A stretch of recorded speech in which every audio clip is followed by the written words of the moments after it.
Well, welcome back to H360 Health Talk. I'm here today with Nicole and James Angiolino, the founders of Joey's Little Angels. Guys, thanks for joining me. Thank you for having us.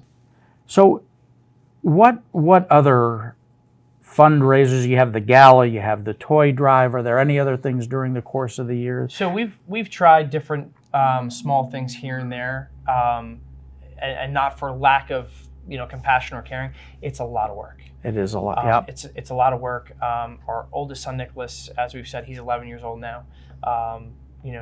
Joey thankfully blessed us with two, a boy and a girl twins that we had after Joey passed away. So our lives are very, very busy. However, this is very important to us. This Joey's Little Angels gives us purpose. It's like another child. But we like to focus on the toy drive and our dinner. Yeah. So that's it. People can send donations at any point during the year. We will not turn them away. But that's how we keep Joey's Little Angels going.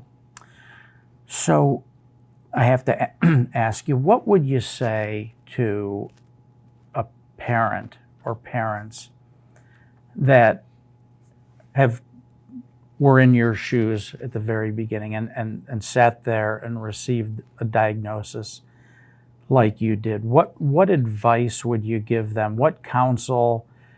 There's families that will be watching this. There's caregivers that will be watching this. What advice do you have for them? I mean, they're not alone. I think you think that you're in your own world. I mean, I never knew. I think I could speak for James when we got this diagnosis and we walked into Duke. I never even knew that there was a floor like this. Never heard of the diagnosis that we had before. And then as soon as you walk in there, you realize there's 10, 12 other families that are right where you are, I think. So knowing that you're not alone is a huge feeling of comfort to know that there's other people that you can talk to. You got to have faith that it's going to work out. I mean, unfortunately, it didn't work out in our favor. However, we didn't lose faith the whole time that Joey was, in the hospital. And you're going to question a lot of things. You're going to question this. Should we have gone to Duke? Should we have gone to CHOP? Should we have gone to the Mayo Clinic? Should we have used this doctor? Should we?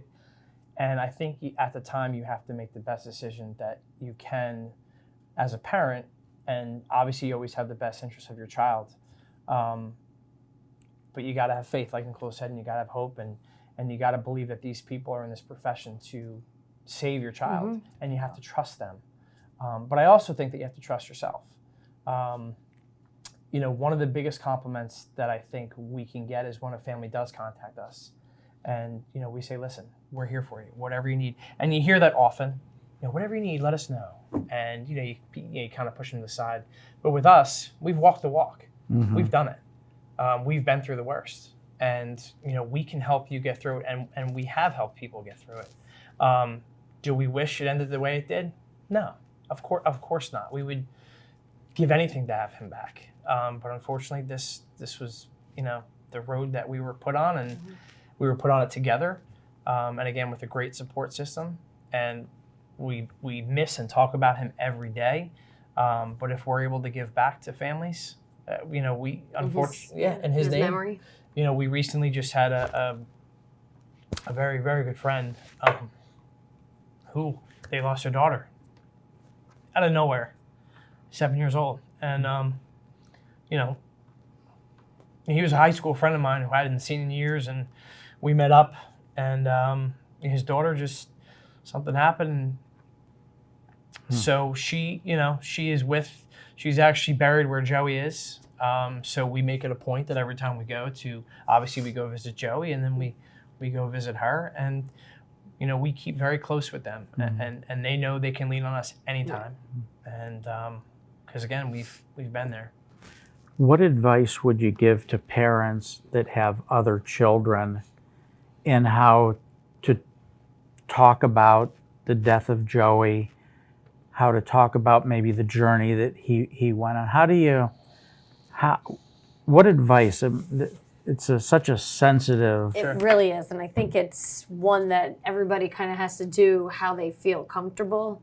Yeah. You know, Nicholas was only 2.5 when Joey passed, so we were very basic with him. And you know, as he got older, you know, he would ask more questions. He would see videos. And there's a lot of cousins too. We have to say there's a lot of cousins on both sides. So I think we explained it as he got older and what we thought he would be able to handle. But you know, the family that James was referring to, you know, they have another daughter too. And, you know, I just said, as much as the pain that you feel right now, I don't want I didn't want Nicholas to ever feel that pain. So we really did our best to kind of not shield him from it, but not let him see the breakdowns. And yeah, you know, we got out of bed every day, and we made a choice that this is how we have to live our lives for Nicholas and, you know, for each other. My grandmother was a very, very religious person. Irish Catholic. You know, I went to Catholic school, and her family's, you know, we all go to church, and you know, we questioned a lot of things during this process. We're not going to lie, we did. You know, but my grandmother said, I remember clear as day after Joey passed away, she said that we are all God's soldiers and we must march on. So we get up and we march every day, and we hope to help the families that go through this march on as well. Now, the name Angiolino in Italian has a special meaning. Is that right? Yes, it means little angel. So that's where. Did you know this ahead of time before founding Joey's Little Angels? I think my sister did a book report in 7th grade, and it just kind of. It's always the sister. Yeah. So it just, I mean, it was perfect. It fit. There was never a question as what it should be. And again, the expectation we had at the time was we never thought that it would be what it is. But it's been great. And we've been able to help, I mean, literally thousands of people. And if those 14,000 toys that we shipped out sent one kid a smile, that's a lot of smiles that we've sent, you know, because of Joey. Yeah, absolutely.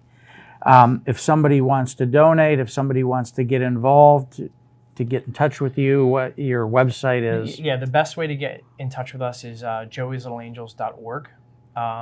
There's, you know, you can email us at joeyslittleangels@yahoo.com.